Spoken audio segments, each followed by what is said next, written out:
government work at mga klase sa Manila at Pasay sa January 13, 2025.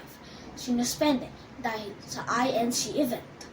Sinuspende ng Malacanang ang pasok sa mga tanggapan ng gobyerno at mga pasok sa eskwelahan sa lahat ng antas sa Manila at Pasay sa ngayong Lunes, January 13, 2025. Inanunsyo nito ng Malacanang nitong Biyernes kaugnay sa kaganaping pagtitipon ng Iglesia ni Cristo National Rally for Peace na Lunes.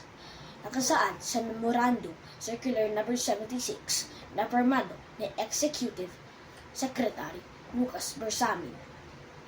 Nasakop ng suspension ng klase sa ang parehong pampubliko at pribadong mga paaralan. Those agencies whose functions involve the delivery of basic and health services, preparedness response to disasters and calamities, and or the performance of other vital services shall continue their operations and render the necessary services. Nakasaad rin sa MC No. 76.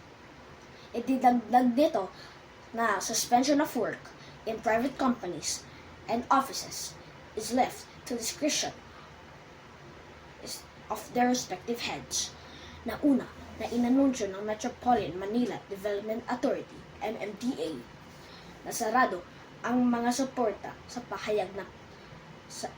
pahayag ni Pangulong Ferdinand Bongbong Marcos Jr. Natutol siya sa hakbangin na i-impeach si Vice President Sara Duterte.